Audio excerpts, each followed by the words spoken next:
So in this video we're going to be replacing the cooling fan in here, the cooling fan unit and the fuse which lives in here.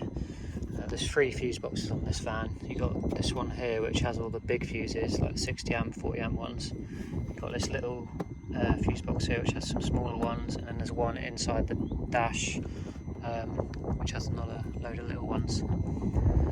But today we're going to be looking at this one. So yeah, let's get into it. So these codes can be a couple of things.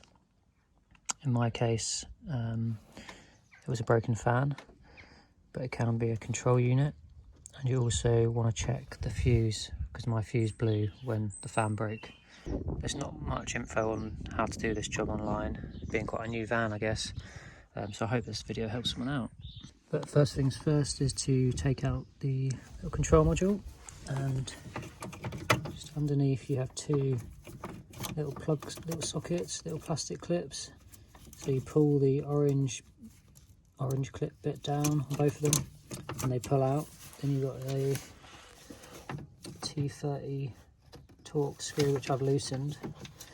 So just take that out and then the unit will come out. There it is.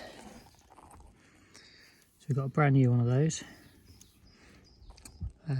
Aftermarket was only £14. So I'm going to chuck that in, but you can see that these do break because they get so corroded, and then all the electronics inside just perish. But you'll need the bolt, so keep that. Once you've disconnected the control module, you need to disconnect the actual radiator fan. So again, you've got these orange clips, so just push that there. Cables for the control module on a little clip, so you just need to pull that off. It's just a little plastic barbed clip, so it should come off pretty easy. So those are off now. That's connected there. Now you just need to take the air intake off there. Once you've removed this, there's 2 bolts holding the fan assembly to the radiator. Just undo those and then the radiator fan will be loose.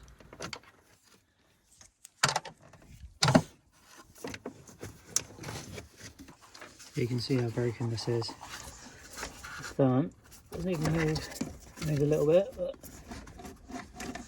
totally seized. New fan, spins freely. I don't think I can get this out. Thought I could, it's loose, but I can't get it past this bit of plastic. I can't see a way of doing it, so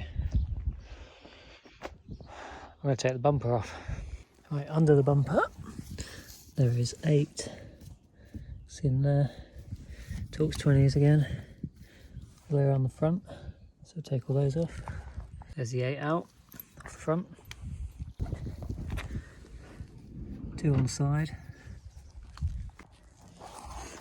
And you've got one 10mm bolt just there. You've got to take the wheel liner, well, partly off. What I've done is I've just twisted the wheel and then pushed the liner against the wheel so it's held, and then holding this bumper on this shut line, there's one there, one there, one there and one there. Here they are, I've taken them out. It was quite tricky. Basically you've got 4 bolts on that side and 4 bolts on the other side, and then up here you've got 1 bolt there, 1 bolt there, and then you can pull the bumper away. Just make sure you disconnect the fog lights if you've got them.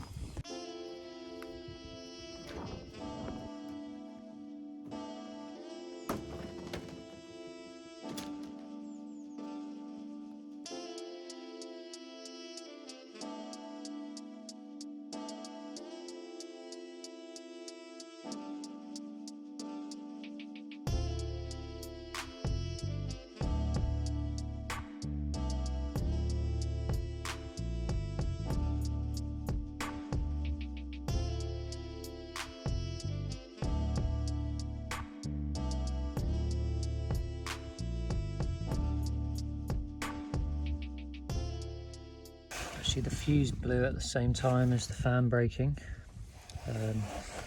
So the fuse for the cooling fan is the fourth one down here, the yellow 60 amp. See there. So I just need to disconnect the battery and take that fuse out and replace it. To access that, there's just a cover on it. It just pulls off and clips. So this cover on mine is actually broken. You can see it's sheared off at the bottom. The other half's at the bottom of there. It actually says before you remove the cover, remove the product. So I'm guessing you have to unscrew this unit, which looks to be pretty hard. You might have to actually take the battery out and these connectors to get to the bolts. I think there's one down there. There's one under there, and there's one there. So if you don't want to break it, you've got to unbolt it all. It seems a bit mental, but that's what you've got to do.